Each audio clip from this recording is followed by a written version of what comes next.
Hey everyone, good evening. Welcome back to my new vlog. কেমন আছো তোমরা? আমরা কালকে ইভিনিংয়ে চলে গিয়েছিলাম হীরা বিচে, যেটা আজমান আর শারজা বর্ডারের ওখানে একটা সমুদ্রের ধার ধরে এরকম একটা কর্নিশ এরিয়াতে এরকম একটা এরিয়া বানানো আছে। তো আমরা প্রায় সময় এখানে চলে যাই। তো এখানে ইভিনিংয়ে আমরা চলে গেছিলাম, গিয়ে ফিলি ক্যাফেতে আমরা বসেছিলাম ফার্স্টে। তো সেখানে আমি নিয়েছিলাম একটা প্যাশন ফ্রুট আইস টি, আর বাকি সবাই নিয়েছিল মশালা টি, আর তার সাথে ছিল গরম গরম সিঙ্গারা। তো সেটার পরে দেখো আমি তোমাদের এরিয়াটা দেখাচ্ছি। এরিয়াটা খুব সুন্দর, আর ছোটো ছোটো অনেক রেস্টুরেন্ট আছে যেগুলো কিনা মাল্টি কুইজিন। আর আমরা কালকে গেছিলাম একটা থাই কুইজিনে। এটা আমি আগেও গিয়েছি, বাট কখনোই ব্লগ করা হয়নি। বাট তোমাদের জন্য ভাবলাম আমি একটা ব্লগ বানিয়ে নিই, কেন কি এর ইন্টেরিয়ারটা just awesome. Look at the interior.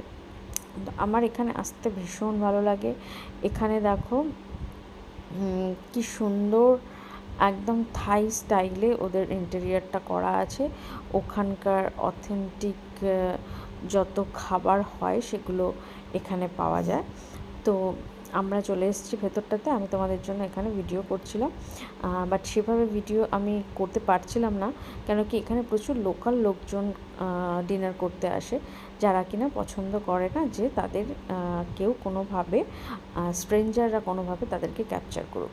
কেউই হয়তো সেটা চায় না। তো ওরা এই ব্যাপারে ভীষণই স্ট্রিক্ট, ওরা একেবারেই ওটা চায় না। তো সেটা একদমই করা যায় না। তো আমি দেখে নিচ্ছিলাম কোন এরিয়াটা এখনও এমটি আছে। তো আমি সেই এরিয়াটাতে গিয়েই কিন্তু তোমাদের জন্য ভিডিওটা করেছিলাম। সেই জন্য আমরা বসেও ছিলাম যেই সাইডটাতে, ওই সাইডটা দেখো সেরকম বেশি লোক নেই।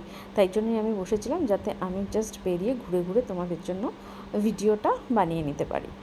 তো বাকি আমার সাথে যারা এসছে তারা সবাই খাবার অর্ডার দিচ্ছে। আমার হাজব্যান্ড, আমার বন্ধু সায়নী, জানো তোমরা অলরেডি, ওকে চিনে গেছো, আর ওর হাজব্যান্ড অঙ্কুরদা ছিল আমাদের সাথে। তো ওরা এই যে বসে আছে এখানে আর খাবার অর্ডার করছে। সবাই ট্যাব নিয়ে ব্যস্ত, কেন কি খাবার অর্ডার করতে হবে। তো তুমি এখানে বসে খেলেও খাবারটা ওদের কিন্তু অনলাইনে অর্ডার করতে হয়, এরকমই সিস্টেম।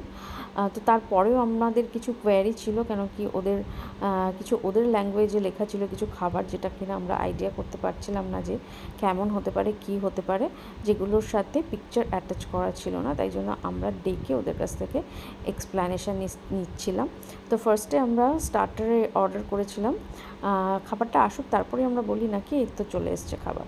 তো টেবিলটা এখানে অনেক বড় বলে এখানে একটা রিভলভিং টেবিলের ওপর একটা এক্সট্রা টেবিল বলতে পারো, বা একটা প্লেট অ্যাটাচ করা আছে, যেখানে খাবারটা তুমি যার যার দিকে খুশি আমরা খাবারটা ঘুরিয়ে নিতে পারি। তো আমি আমার দিকে ঘুরিয়ে নিয়েছিলাম হচ্ছে ফার্স্টে। আমি এর আগে খেয়েছি, অলরেডি খাওয়া হয়ে গেছে, এই যে দেখতে পাচ্ছ। এটা ছিল ক্র্যাব, একটা পাকোড়া বলতে পারো, স্ন্যাক্স টাইপের আইটেম।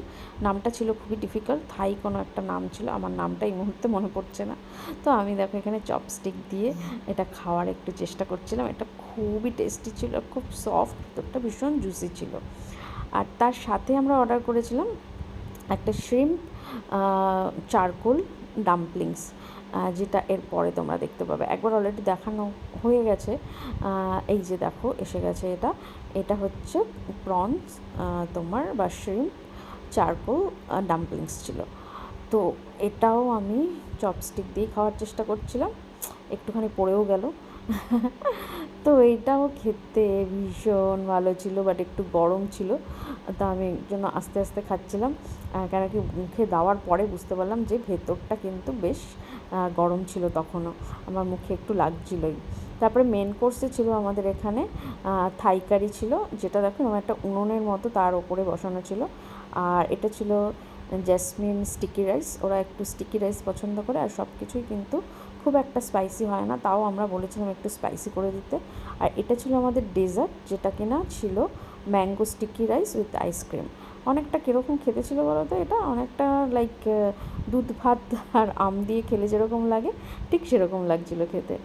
এবার আমাদের যাওয়ার পালা, তার সাথে একটু তোমাদের বাইরের অ্যাম্বিয়েন্সটা আরেকবার দেখিয়ে দিলাম। আর তোমরা উইকেন্ডে কে কী করলে, কে কী করছো, সেটা কিন্তু আমাকে জানাতে একদম ভুলো না। তোমরা সবাই খুব ভালো থেকো, খুব সাবধানে থেকো। তো